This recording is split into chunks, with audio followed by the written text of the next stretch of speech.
오늘 히스기야 시리즈 첫 번째 시간으로 하나님이 기뻐하시는 신앙개혁이라는 제목을 가지고 이 말씀을 좀 묵상하고 기도의 자리로 나아가도록 하겠습니다.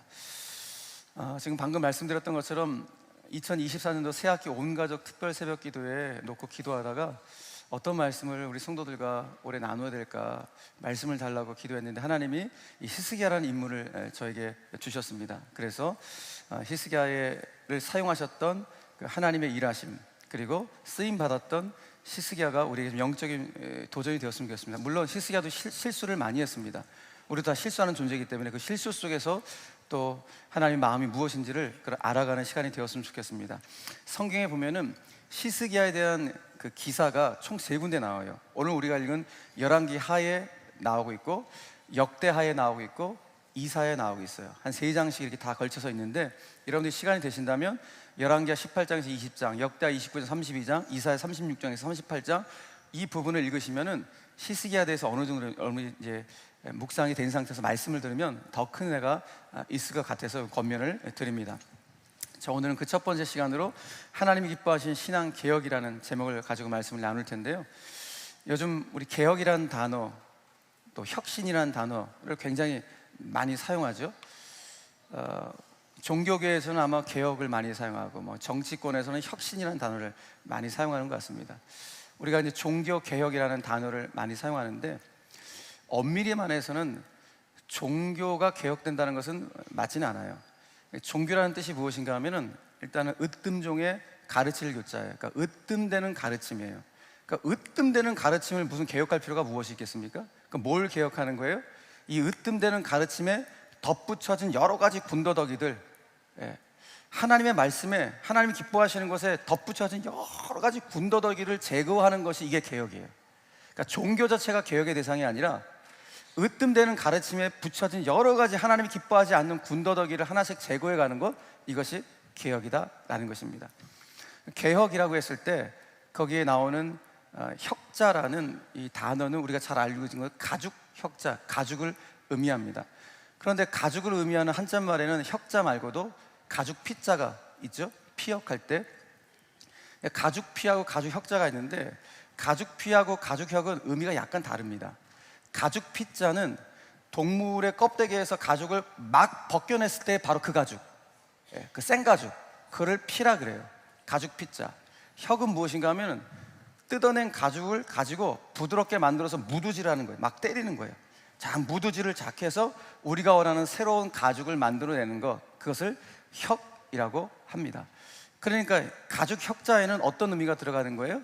거기에는 가죽을 새롭게 만들고 부드럽게 하기 위해서 그걸 때리는 무두질하는 과정이 들어가 있는 것입니다. 그러므로 우리 개인의 신앙 개혁도 마찬가지입니다. 우리 개인의 신앙 개혁도 우리가 주님이 기뻐하시는 온전한 개혁을 하기 위해서는 거기에는 항상 뭐가 수반되는 거예요? 나를 때리는 과정, 그러니까 내가 고통받는, 고통이 수반되는 과정이 있는 것이 신앙의 개혁입니다. 남을 때리는 것이 아니라, 남을 때리는 게 개혁 혁신이 아니라 나를 때리는 거예요. 나를 때려서 내가 변화되는 것, 이것이 바로 진정한 개혁이다라는 것을 우리는 단어의 의미를 통해서도 살펴볼 수가 있는 것이죠. 히스기야가 성경에 첫 등장하는 오늘 본문의 말씀이, 히스기야는 가장 먼저 개혁자로 등장을 합니다. 신앙의 개혁을 하는 모습으로 등장을 하는데, 이제 히스기야가 신앙을 개혁하는 모습 속에서 내 자신의 신앙 개혁이 무엇이 필요한지를 이 새벽에, 특별히 올 한 해를 출발하면서, 새 학기를 출발하면서 하나님이 나에게 어떤 모습을 개혁하라고 하시는지 이 부분을 여러분 스스로 한번 질문하시고 대답해 볼 수 있는 그런 시간이 되셨으면 좋겠습니다. 고통이 수반된다는 차원에서는 개혁은 참 힘든 거예요. 어쩌면 이렇게 새벽에 일어나서 특세에 참여한다는 것은 우리 어린아이들에게 또 어떤 분들한테는 굉장히 고통스러운 일일지 모르겠습니다. 그런데 이렇게 새벽에 일어나서 고통스러운 자리이지만, 그런 하나님 말씀을 통하여, 기도를 통해서 내 영혼이 새로워진다면 그 고통이 수반된 그 자리는 나를 새롭게 하는 진정한 개혁의 자리가 되는 줄로 믿으시길 바랍니다. 그래서 조금 새벽에 일어나는 게 여러분 고통스러울지라도 이 고통의 자리를 박차고 이 자리에서 믿게 되면은 우리가 더욱 견고해지고 또 하나님 앞에 새롭게 쓰임받을 수 있는 새로운 길이 열리게 된다는 사실을 믿으시고, 이번 5일 동안 최선을 다해서 하나님께 은혜를 구하시고 또 은혜를 받을 수 있는 이번 특세가 되기를 간절히 축복합니다. 우리가 이제 히스기야를 좀 알기 위해서는 이스라엘 나라를 잠깐 좀 공부를 좀 해야 됩니다. 우리나라 역사도 잘 모르는데 이스라엘 역사를 내가 왜 알아야 되는가, 뭐 이렇게 질문하신 분들 계실지 모르겠지만, 신앙생활 하면은 적어도 이스라엘의 역사 정도는 알아야 되니까, 자, 이스라엘 나라의 왕권부터 볼게요. 이스라엘 나라는 왕이 세워질 때가, 첫 번째 왕이 1대 왕이 사울 왕이었습니다. 사울 왕을 초대 왕으로 해서 두 번째 왕인 그 유명한 다윗, 세 번째 왕이 그의 아들 솔로몬, 이렇게 왕권이 왕위가 쭉 이어지게 됩니다. 그러다가 솔로몬이 사후에, 그러니까 죽고 난 이후에 나라가 우리 대한민국처럼 남과 북으로 쪼개지게 됩니다. 이스라엘 나라는 총 12개 지파로 이루어진 나라인데 무려 10개 지파가 북쪽에 편승이 돼요. 그래서 나라의 이름을 북쪽의 이스라엘이라 그래서 북이스라엘로 나라가 명명되기 시작합니다. 나머지 2개 지파가 예루살렘 성전에 있는 저 유다 지역에 편승이 돼서 남쪽 유다라 그래서 남유다 왕국으로 명명하게 됩니다. 이 북이스라엘 나라는 총 9개 왕조가 이어졌는데 9개 왕조에 19명의 왕으로 왕위가 쭉 갑니다. 마지막 북이스라엘 왕이, 북쪽의 왕이 호세아 왕인데, 이 호세아 왕 때 그 근동에 있던 최고 제국이었던 아수르 제국에 의해서 나라가 멸망을 하게 돼요. 북이스라엘 나라가 BC 722년에 7위 당했다고 생각하시면 돼요. 아수르 제국이 아닌 7위 당했다, 722년. 722년에 멸망을 당하게 됩니다. 이렇게 북이스라엘 나라가 북쪽에서 멸망을 당할 즈음에 남쪽 유다 왕국의 왕이 누구였냐면은 지금 우리 본문에 나오는 히스기야가 25살 나이, 청년의 나이에 왕으로 즉위하게 되는 것입니다. 히스기야가 남쪽 나라의 왕으로 즉위하게 돼서 나라를 딱 물려받았을 때 나라의 이 국내적인 정세가 어땠냐면은 그 선대의 왕이 아버지였어요. 아하스라는 아버지였는데 이 아버지가 나라를 완전히 망가뜨려 버렸어요. 네. 완전히 하나님이 기뻐하지 않는 그런 모습으로 완전 타락한 왕이었습니다. 아들한테 나라를 물려줬는데 이건 뭐 아들이 나라를 물려받을 수 없을 정도로 어디서부터 손을 대할지 모를 정도로 나라가 완전히 망가진 상태였어요. 그러니까 완전 타락한 왕. 자기 아들을 심지어 이방 종교에 가증한 그 의식을 가져와서 자기 아들을 불 가운데 지나가게 하는 이런 왕이 아하스 왕이었어요. 이스라엘 곳곳에, 하나님 나라를 섬겨야 될 이 이스라엘 곳곳에 온갖 우상들과 산당들을 다 만들어 버렸어요. 심지어 그 유다 나라에 예루살렘 성전이 있고 다 있는 그런 곳곳인데 성전 문을 폐쇄해버려 갖고 예배를 못 드리게 하는 거예요. 이런 악한 왕이 자기 아버지 아하스였어요. 이게 바로 국내 정세였어요.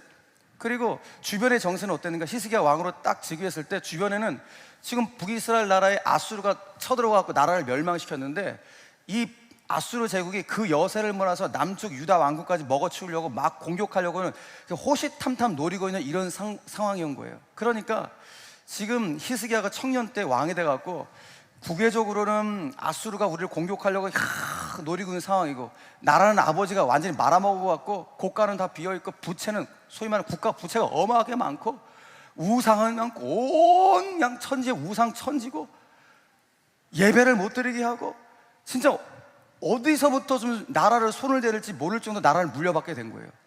그런데 진정한 리더십이라고 하는 것은 위기 가운데 진가를 발휘하듯이 히스기야는 이 위기 속에서 주눅들지 않습니다. 불평하지 않습니다. 왜 이딴 나라를 나한테 물려줬냐면서 이렇게 불평하지 않고 그 위기 속에 정말 진가를 발휘하면서 진정한 개혁을 하나씩 이루어가는 장면이 우리가 읽고 있는 오늘 본문의 내용인 것입니다. 자, 여러분, 저는 오늘 이 말씀을 들으면서 저도 그렇고 여러분들 그렇고 우리 삶 가운데 위기도 분명히 찾아올 텐데, 또 기업을 하신 분들도 위기도 찾아올 텐데 그 위기 속에서 진짜 진가가 발휘될 수 있는 진정한 리더십이 저와 여러분들 가운데 있게 되길 간절히 축원합니다. 이 히스기야의 리더십이 우리 가운데 있기를 소망하면서 오늘 기도했으면 좋겠습니다. 여러분 보세요. 일단 먼저 생각해 볼 거는 히스기야의 아버지가 아하스, 타락한 왕이었다고요. 우상 숭배자였어요. 그러니까 어떻게 보면 히스기야는 불신앙 집안에 자라간 거예요.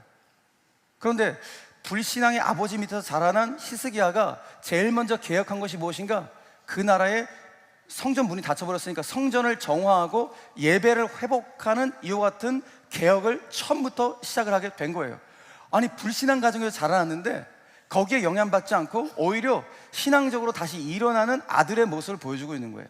어쩌면 이 자리에 계신 분들 가운데 혼자 예수를 믿으셔갖고 혼자 신앙생활하는 분들이 계실지 모르겠습니다. 그래서 교회에서 믿음의 세대 계승을 이루고 있는 여러 가정들을 보면서 너무 부럽다, 나는 언제 저런 가정을 세울까, 이런 부러움을 갖고 있는 분들이 계실지 모르겠는데, 오늘 그 부러움은 오늘 새벽으로 딱 끝내시고 오늘 여러분들이 내가 우리 집안의 히스기야가 되겠다, 내가 1세대 믿음의 세대가 되어서 우리 집안을 이렇게 세우겠다는 이런 영적인 결단과 다짐을 할 수 있게 될 주의 이름 축원합니다.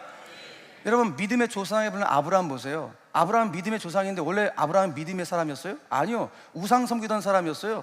근데 하나님이 아브라함 불러다가 믿음의 조상으로 세우셨다고요. 그러니 오늘 이 자리에서 혼자 예수 믿어 우리 가문을 어떻게든지 예수 믿게 할까 그렇게 고민하는 분들은, 하나님, 제가 1세대 아브라함 되게 하시고 제가 1세대 히스기야가 되게 하셔서 우리 가정이 믿음의 가정으로 일어설 수 있도록 저를 축복의 통로로 사용하여 주시옵소서. 제가 복음의 통로가 되겠습니다. 이런 결단을 가지고 기도할 수 있는 새벽이 되길 간절히 바랍니다. 자, 히스기야의 최고의 매력이 무엇인가 하면 이런 부분이에요. 아버지가 타락한 왕에도 불구하고 영적으로 일어서려고 몸부림쳤던 이 모습. 그러니까 다시 말해서 히스기야의 최고의 모력은, 이 친구는 젊었을 때부터 하나님 앞에서 살아가고자 하는 영적인 몸부림이 있었어요. 그래, 지금 내가 이 정치를 하는 왕으로서 이 일을 하는 모든 일들은 다 하나님이 보시고 계시지, 소위 말하는 라틴어로 말하면 코람데오의 신앙 정신을 붙잡고 있었어요. 코람데오, 코람이라는 뜻은 라틴어로 전체, 뭐뭐 앞에서라는 뜻이고, 데오라는 뜻은 하나님이라는 뜻이에요. 그러니까 하나님 앞에서, 그러니까 하나님 앞에서 신앙 정신을 붙잡고 있던 자가 히스기야였어요. 그래서 히스기야는 언제나 하나님 앞에서 정직한 삶을 살아가려고 몸부림쳤던 인생이 히스기야예요. 그 내용이 바로 오늘 우리가 읽었던 본문에 나오는 거예요. 3절 말씀 보십시오. 3절 말씀 다 같이 시작. 히스기야가 그의 조상 다윗의 모든 행위와 같이 여호와께서 보시기에 정직하게 행하여. 아멘. 히스기야가 하나님 앞에 결정적으로 쓰임받았던 원인, 이유 중에 하나가 무엇인가? 하나님 앞에 정직하게 언제나 있는 거야. 내가 지금 하나님 앞에 있지, 무엇을 해도 하나님 앞에 있겠다는 이 마음을 갖고 있었던 것, 이것이 하나님 앞에 영광스럽게 쓰임받았던 이유였음을 우리 알게 됩니다. 사랑하는 교회 여러분, 여러분은 어떠십니까? 여러분들 일터에서 이렇게 하나님 앞에서 일을 하십니까? 여러분 가정에서, 또 직분자들은 교회에서 하나님 앞에서 하나님을 의식하며 여러분 봉사를 하십니까? 만약에 우리 교회에 적어도 직분자들이 이 코람데오 정신, 하나님 앞에서 신앙 의식을 가지고 봉사를 하신다면 그분의 헌신은 정말 초지일관 한결같은 헌신이 될 거예요. 왜? 하나님 앞에서의 봉사니까 내가 사람을 의식하는 봉사가 아니라 하나님을 의식하며 하나님 앞에서 내가 섬기겠다는 이 마음이 있으니까 그분은 변치 않는 거예요. 예, 사람이 나를 바라보건 안 바라보건 상관없이 하나님 나를 지켜보고 있다는 사실을 아니까 한결같이 초지일관 정말 신실한 섬김을 하게 되는 것입니다. 그러므로 오늘 우리 부모 세대가 자녀들 가운데 기도할 내용이 바로 첫 번째 기도는 이거일 수도 있어요. 얘들아, 엄마 아빠도 이렇게 살게. 엄마 아빠도 하나님 앞에서의 삶을, 코람데오의 정신을 붙잡고 살아갈 테니 너희들도 그렇게 살아가거라. 너희들이 공부할 때 그렇게 공부해야 돼. 그러니 컨닝해서는 안 돼. 하나님 앞에 있는 것이니까 컨닝해서는 안 돼. 일을 하실 때도 건축하시는 분들 하나님 앞에 있는데 부실 공사하시면 안 되는 거예요. 내가 언제나 하나님 앞에 있다는 사실. 그리고 너희들의 친구들과 관계를 할 때도 하나님 앞에 있다는 사실을 갖고 거짓말해서는 안 된다. 그러니까 모든 부분에서 내가 하나님 앞에 있다는 코람데오 신앙 정신을 붙잡고 살아가게 될 때 우리도 히스기야처럼 하나님 앞에 쓰임받을 줄 믿으시길 바랍니다. 이것을 보여줘야 되고 가르칠 수 있는 부모 세대가 되셔야 된다는 것입니다. 자, 지금 이 코람데오 신앙 정신으로 무장된 히스기야가 이제 본격적으로 나라의 개혁을 이제 추진해가기 시작합니다. 그 첫 번째 개혁이 방금 말씀드렸던 것처럼 성전을 정화하고 예배를 회복하는 것이 첫 번째 나라의 개혁이었습니다. 자, 이렇게 볼 때 히스기야는 나라가 왜 이 모양 이 꼴이 되었는지, 이 지경까지 되었는지 문제점을 정확히 파악했던 거예요. 그러니까 리더십의 진짜 중요한 것 중에 하나가 무엇인가 하면은 문제가 있으면 그 문제를 제대로 짚어보는 것이거든요. 아, 이게 문제가, 이게 핵심이구나. 이 문제에서는 요것 때문에 문제가 있었구나. 그 문제를 정확하게 짚어내는 것이 리더의 진짜 모습인데 히스기야는 정확하게 짚어낸 거예요. 그래, 지금 우리나라가 이 모양 이 꼴이 된 것은 이것 때문이었구나. 다시 말해서 하나님과의 관계에 문제가 생겼구나. 다시 예배를 드려야 되고 다시 성전에서 하나님께 기도할 수 있는, 바로 여기서부터 출발해야 되는구나. 이 문제를 짚었던 거예요. 볼링 치시는 분들 아시죠? 예전에 한 볼링 한 번씩 다 이렇게 굴려보셨죠? 두루룩 두루룩. 예. 여러분, 볼링 칠 때 제일 기분 좋을 때가 언제예요? 스트라이크 딱 맞을 때 아니에요? 여러분, 그 스트라이크 칠 때 보면은 진짜 볼링을 잘 치는 분들은 그 핀이 10개가 있는데 역삼각형으로 돼 있잖아요. 우리가 볼 때 그 핀을 칠 때 10개를 다 노리고 치지 않아요. 뭘 노려요? 내가 공략하는 핀은 킹핀이에요. 맨 앞에 있는 킹핀이라고요. 그걸 보고 노리는 거예요. 거기다가 스핀을 줘. 쫙 돌리면은 킹핀이 제일 먼저 딱 맞은 다음에 이 회전이 걸려 킹핀이 쓰러지면서 회전이 걸리면서 나머지 것들까지 다 쳐버리는 거야. 예. 그러니까 히스기야는 자기 나라의 문제의 킹핀이 뭐다? 아, 하나님과의 관계가 문제가 있어갖고 이렇게 돼버렸구나. 이게 우리나라의 문제의 킹핀이구나. 나는 사실 알고 그걸 짚고 공략하는 거예요. 이걸 가장 먼저 개혁하면서 나라를 일으킵니다. 이걸 공략하니까 드디어 유다 나라가 부활의 기지개를 피기 시작하는 거야. 아, 하나님이 기뻐하신 부분, 하나님과의 관계가 소통되니까, 하나님과 나와의, 하나님과 우리나라의 관계가 소통되기 시작하니까 문제가 하나씩 풀려가는 것을 이제 경험하게 되는 장면이 우리가 읽었던 모습인 것입니다.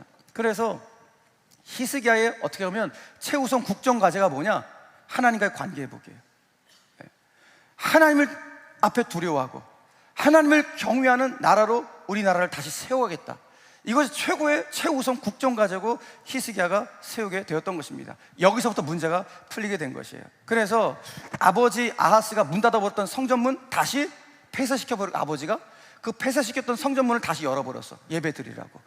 예. 그리고 뜨겁게 예배를 시작합니다. 그리고 아버지가 온 이스라엘 전역에 세웠던 산당들, 우상들, 그거 다 완전히 다 부셔버리고 다 제거해버려갖고 이제 우상 안 섬기고 하나님만 섬기는 나라로 히스기야가 만들어 버렸던 것입니다. 그것이 오늘 우리가 읽었던 4절의 말씀이에요. 4절 말씀 제가 읽겠습니다. 보세요. 히스기야가 여러 산당들을 제거하며 주상들, 우상들을 깨뜨리며 아사라의 목상 우상을 찍으며, 다 같이 시작. 모세가 만들었던 놋뱀을 이스라엘 자손이 이때까지 향하여 분향함으로 그것을 부수고 느후수단이라 일컬었더라. 모세가 만들었던 놋뱀을 부셔버리고 그것을 뭐라고 일컬었다고요? 느후수단, 뜻은 놋조각이라는 뜻이에요. 놋조각.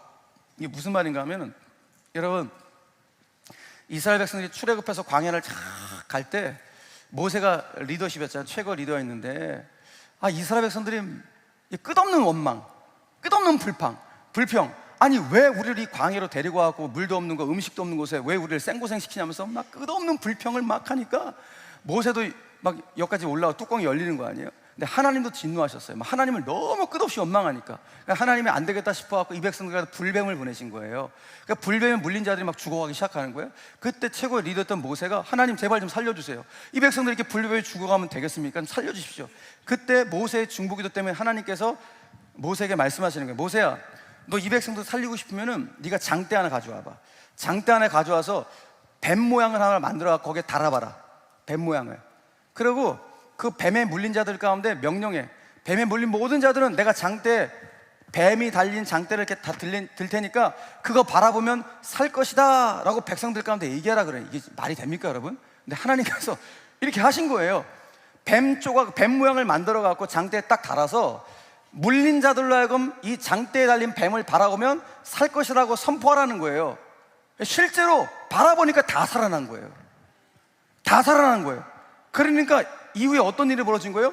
우와, 저 장대에 달린 뱀 모양, 저 뱀 조각, 저걸 막 신성시하기 시작하는 거예요. 와, 저거 바라보니까 다 사네? 그래갖고 이 백성들이 이걸 완전히 신주 딴지 모시듯 하는 거예요. 이게 완전 우상이 되어버린 거야. 오늘 본문에 보니까 이 뱀 조각, 이걸 뭐라 그랬어요? 어떻게 했어요? 분향까지 했대요. 우리식으로 말하면은 그 장대에 달린 놋조각 앞에서 비나이다 이거 하고 있었던 거예요. 그러니까 히스기야가 이걸 보고 너무 황당한 거야. 우리는 하나님을 섬기는 민족인데 지금 우리가 왜 우상을 섬기고 있는 것인지, 그건 하나님께서 그냥 한번 신적으로 보여주신 것인데 왜 이 놋조각 만든 것을 왜 신성시하고 있는지 너무 황당해갖고, 여러분, 모세는요 이스라엘 백성들에게 신적인 존재예요. 왜? 출애굽을 인도했던 지도자였기 때문에 모세가 만든 놋조각을 흠짓을래? 이거는 국민적으로 여론상 이게 받아들이지 않는 거예요. 그런데 히스기야가 왕으로서 이건 아니다. 내가 여론이 아무리 힘들어도 나 이거 부셔버리겠다. 이건 하나님이 기뻐하지 않으리라 해갖고 모세가 만든 놋조각을 부셔버렸어요. 완전 가루로 만들어버렸어요. 가루로 만든 다음에 그걸 뭐라고 일컬었다고요? 느후수단. 이건 놋조각이야, 놋조각. 여기에 신성, 하나님의 뭐 그런 거 아무것도 없어. 너희들 왜 이걸 섬기고 있는 거야? 왜 우상을 섬겨? 그냥 가루로 밟아버렸어요. 막 여론이 들끓었겠죠. 막 와, 모세 걸 왜 부셨냐고 막. 근데 하나님 너무 기뻐하시는 거예요. 바로 이 모습이에요, 여러분. 제가 예전에 제가 사랑의 교회 섬기기 전에 이제 충영교회를 섬겼었는데요. 한번 말씀드린 적이 있는데, 충영교회 앞에 마당이 어마어마하게 크거든요. 거기에 우리 교회는 하나님의 말씀의 반석에 선 교회입니다라는 차원에서 앞에다가 돌 성경을 이따만한 걸, 진짜 이따만 어마어마한 돌 성경을 딱 갖다 놨어요. 우리 교회는 이 말씀의 반석, 성경 위에 선 교회라는 상징적으로 하기 위해서. 근데 어느 순간 사람들이 이제 그거 보지 않겠습니까? 보다가 이렇게 만져보고 하다가 보니까 기도도 하고 보니까 소문이 이상하게 퍼진 거야. 임신 못하신 분들이 저 돌 성경을 만져서 갑자기 임신이 되더라 라는 소문이 막 퍼지기 시작해갖고, 실제로 임신 못했는 분이 애를 낳기 시작한 거예요. 야, 저기 돌 성경을 만지면 애를 낳는다니까. 불신이 된다. 불임 여성들이 막 와갖고 그걸 만지기 시작하는 거야. 과간이에요, 과간. 여러분. 예. 그러니까 그때 담임 목사님이 이게 지금 뭐 하는 거냐고 포크레인 동원해갖고 깨버렸어요. 포크레인 동원해갖고. 여러분, 우리들이 그렇다니까요. 하나님은 영이시니 그러죠. 하나님이 영이에요. 안 보여요. 우리 육신의 눈은 안 보인다고요. 하나님은 우리의 육신의 눈을 안 보이니까 자꾸 뭘 만들어요? 자꾸 육신에 뭔가 보이는 뭔가를 신성시하는 거 잡아갖고 이걸 자꾸 신비로운 걸 만들려고 하는 게 우리의 종교성이 우리에 있어요. 하나님이 가장 싫어하시는 거예요. 오늘 주님 뭘 말하는 거예요? 너희들의 삶의 노뱀을 다 부셔버리라는 거예요. 하나님을 자꾸 대체하려고, 하나님을 대체해서 의지하려는 그 노뱀들, 내 삶의 노뱀들 다 가루로 부셔버리라는 거예요. 우리가 자꾸 뭔가를 눈에 보이는 걸 자꾸 붙잡으려는 거예요. 심지어는 여러분, 우리 그럴 때 있잖아요. 우리 십자가 목걸이 같은 것도 이렇게 하다가 그냥 십자가를 그냥 믿으면 돼요. 근데 그 십자가를 막 나무 십자가 붙잡고 막 그냥 뭐 이런 마음 솔직히 있어요. 종교성이 우리 가운데. 예? 뭐든지 만들어내는 거예요. 거기에 속아 넘어가면 안 돼요. 여러분, 거짓 선자들이 그거 다 갖고 여러분들 주변에서 요구한다고요. 이거 붙잡으라고, 이거 바라보라고. 막 노뱀들, 이 시대의 노뱀들이 얼마나 많아요. 예? 그 이 시대 노뱀들 다 넘어가면 안 된다. 거기에 넘어간 사람이 너무 많은 거예요. 그럼 오늘 하나님 말씀하시는 거예요. 너의 삶에 지금 노뱀이 무엇이 있냐, 나를 대체해서 너희들이 의지하려는 노뱀이 무엇이 있느냐, 그거 가루로 부셔버리라는 거예요. 오늘 우리 삶에 있는 노뱀들이 있다면 그걸 다 내려놓고 하나님 한 분만 다시 섬겨 우리 신앙의 계획을 온전히 이루어갈 수 있는 우리 모두가 되기를 주님의 이름으로 축원합니다. 자, 아무튼 나라건 개인이건 교회건 간에 중요한 것은 뭐예요? 모든 문제 해결의 출발점은 하나님과의 관계 회복에 있다는 거예요. 예. 오늘 여러분들 삶의 문제 뭐가 있으세요? 다 여러 가지가 있죠. 그의 모든 문제 해결의 출발점은 나하고 하나님과의 관계 회복, 이 소통이 있는 거예요. 이게 막혀버리면, 이게 하나님과 내가 사이가 불통이 되어버리면 아무것도 되지 않는 거예요. 그러니까 우리는 문제점을 짚어야 돼요. 내 인생의 문제의 킹피는 나와 하나님과의 관계 불통 속에 있구나. 이것 빨리 소통으로 바꿔야 된다. 하나님과의 관계를 내가 빨리 회복해야 된다는 사실을 기억하시고, 이번 특세에 가장 최우선적인 기도이지 나와 하나님과의 관계, 우리 가정과 하나님과의 관계, 우리 교회와 하나님과의 관계, 이민족과 하나님과의 관계가 다시 회복될 수 있는 이 축복이 열리게 되기를 주님의 이름으로 축원합니다. 핵심이 뭐냐? 그래서 내면을 이제 정화해야 돼요. 우리 내면을. 오늘 히스기야가 첫 번째 한 건 성전 정화였잖아요. 그죠? 그러니까 성전 정화라고 하는 것은 신약의 시대를 살고 있는 우리 입장에선 교회 청소하라는 말이 아니에요. 성전 정화는 우리의 내면을 정화라는 거예요. 우리의 영혼을 정화라는 거예요. 그래서 고린도전서 3장 16절 이하 말씀은 이런 말씀인데 같이 한번 읽겠습니다. 시작. 너희가 하나님의 성전인 것과 하나님의 성령이 너희 안에 계신 것을 알지 못하느냐? 누구든지 하나님의 성전을 더럽히면 하나님이 그 사람을 멸하시리라. 하나님의 성전은 거룩하니 너희도 그러하니라. 아멘. 그러니까 하나님, 우리가 뭐 하기를 원하시는 거예요? 우리 성전 관리, 다시 말해서 우리 내면 관리, 우리 영혼 관리를 정말 잘 하길 원하신 것이 하나님의 마음이라는 것입니다. 왜냐하면 우리 안에 있는 내면 관리를 잘 해야지만 거룩성을 잃어버리지 않아요. 거룩성을 잃어버리지 않아야지만이 신령과 진정으로 하나님을 예배하게 돼요. 그러니까 두 가지 핵심이 성전 정화와 예배 회복이었잖아요. 그러니까 더 중요한 것은 성전 정화예요. 내 내면의 정화가 돼야지만이 내가 하나님 앞에 온전한 예배자로 설 수가 있게 되는 거예요. 그러므로 이번 5일간의 특세 기간 동안에 하나님, 저 내면이 정말 주님이 기뻐하시는 영혼으로 정화될 수 있도록, 깨끗하게 정결화될 수 있도록 은혜를 더하여 주시옵소서. 이것이 기도의 제목 가운데 있어야 된다는 것입니다. 여러분, 오늘 히스기야는 이제 진정한 성경적인 개혁을 이루어가는 거예요. 내 영혼의 개혁, 내 내면의 정화부터 하나님을 온전히 예배하는 과정 가운데 나아가는 성경적인 개혁을 이루어가는 거예요. 맨 처음 이걸 꿈꿨잖아요. 나라를 이어받았는데 나라가 정말 이게 어떻게 손에 붙잡히지 않을 정도로 엉망인 나라를 붙잡은 거, 어디서부터 손을 댈까? 근데 하나님이 지혜 주신 거야. 너의 내면의 정화부터, 너의 나라의 내면의 정화부터 신경 쓰게 된다라는 마음을 주셔서 히스기야 본인도 자기 내면을 성결하게 만들어가는 그 작업부터, 그래서 그 나라가 하나님을 예배하는 회복의 과정으로 나아가는 이 꿈을 꿨는데 결국 이 꿈이 이루어지게 된 거예요. 이 꿈이 이루어져서 오늘 성경은 히스기야를 향해서 이렇게 평가를 해요. 마지막 우리 본문 말씀을 좀 읽겠습니다. 5절 6절 말씀 다 같이 시작. 히스기야가 이스라엘 하나님 여호와를 의지하였는데 그의 전후 유다 여러 왕 중에 그러한 자가 없었으니 곧 그가 여호와께 연합하여 그에게 떠나지 아니하고 여호와께서 모세에게 명령하신 계명을 지켰더라. 아멘. 자, 오늘 성경이 히스기야를 평가하는데 하나님의 평가예요. 다시 보세요. 5절부터 보니까 히스기야가 하나님 여호와를 뭐 했어요? 의지했다. 의지. 하나님을 의지했어요. 그랬더니 히스기야 전후로 유다 남유다 여러 왕들 중에서 히스기야 같은 왕이 없었다. 왜 그러냐? 히스기야가 여호와와 소통이 돼갖고 연합 하나가 되어서 히스기야가 하나님을 떠나지 않고 그 말씀대로 살았기 때문에 히스기야 남유다 여러 왕들 중에서 히스기야 앞뒤로 히스기야 같은 왕이 없었다라고 성경이 평가하는 거예요. 제가 오늘 이 말씀 보면서 도전이 생기는 거예요. 그의 전후에 이와 같은 왕이 유다에 없었더라 라는 이 구절이 저에겐 너무 거룩한 욕심으로 다가왔습니다.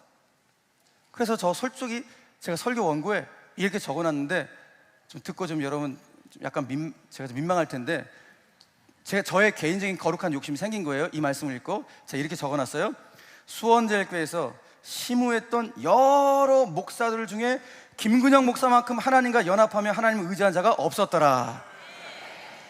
죄송합니다. 아니, 제가 이런 거룩한 욕심을 가지고 목회하면 하나님 더 기뻐하지 않으실까요? 네. 진짜 이런 거룩한 욕심이 생기더라고요. 우리 직분자들, 우리 장로님들, 권사님들 다 마찬가지예요. 우리 장로님들 한번 제가 표현해 봤거든요. 수원제일께서 섬겼던 70년 동안 섬겼던 여러 장로님들 중에 우리 암흑의 장로만큼 교회를 사랑하며 교회를 위해 헌신했던 장로가 없었더라. 그 도전 오늘 가지고 기도하시라고요. 하나님, 제가 수원제일교 역사상 하나님을 가장 사랑하고 교회를 위해서 가장 헌신했던 그런 장로가 되게 하여 주시옵소서. 이 정도는 여러분 거룩한 욕심 가질 필요 있지 않겠습니까? 장로님들 아멘이면 큰 소리 하고 장로님 아멘 해보세요. 아멘 소리가 시원치 않으시네요. 다시 장로님들 아멘. 아멘. 그런 장로님 되시고 우리 권사님들 아멘. 권사님들 아멘 소리 다시 하면 권사님들 아멘. 우리 모든 성도님들 아멘. 우리 그렇게 이왕 하나님 섬기는 거 그렇게 섬깁시다. 여러분 회사에서도 야, 우리 회사에 누구누구 부장처럼 누구누구 과장처럼 우리 회사를 이렇게 사랑하고 아끼며 헌신했던 직원이 없었더라, 임원이 없었더라 라고 평가할 정도의 그런 평가를 받을 수 있는 하나님의 사람. 정치인이라면 대한민국 역사상 정말 나라를 이렇게 사랑하고 국민을 위해서 이렇게 헌신했던 그런 정치인이 없었더라 라는 그런 평가를 받을 수 있는 역사적인 하나님의 사람이 된다면 여러분 너무너무 귀한 일 아니겠습니까? 여러분 꿈을 꿉시다. 우리는 평범한 소신임이지만은 그러나 우리가 갖고 있는 이 꿈을 통하여서 하나님 반드시 이루어 가실 것입니다. 우리가 있는 바로 그 자리에서 작은 자리로 상관없습니다. 바로 그 자리에 하나님의 사람이 가면 그 환경이 변화되어지는, 하나님의 사람이 내가 가면 그 모든 환경들이 주님의 그리스도의 향기로 변화될 수 있는 놀라운 역사가 하나님 축복의 통해 나를 통하여 이루어지게 하여 주시옵소서. 이런 꿈을 가지고 달려갈 수 있는 저와 여러분들 되시기를 주님의 이름으로 간절히 축원합니다. 말씀을 정리하겠습니다. 자, 오늘 말씀 속에서 저는 4가지만 숨가쁘게 좀 여러분들한테 달려왔지만 4가지를 정리하도록 하겠습니다. 첫 번째 한번 읽어봅시다. 자, 첫 번째 시작. 내가 우리 가정에 히스기야가 되겠다고 결단하고 기도하라. 꼭 그렇게 기도하시길 바랍니다. 두 번째 기도의 제목 시작. 코람되어 신앙 정신으로 무장하라. 언제나 내가 하나님 앞에 있다는 사실 가지고 삶의 자리를 살아가셔야 돼요. 세 번째 시작. 하나님과의 관계 회복을 방해하는 삶의 노뱀들을 부셔버리라. 아멘이시죠? 내가 하나님 대체해서 의지하려는 것들 다 내려놔야 돼요. 마지막 네 번째 시작. 성정 관리를 잘하여 내면의 거룩성을 잃지 않고 온전한 예배자로 일어서라. 할렐루야.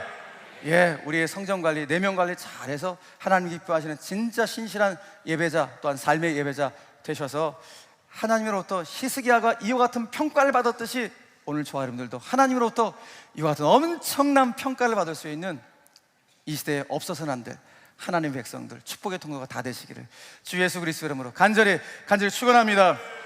축원합니다.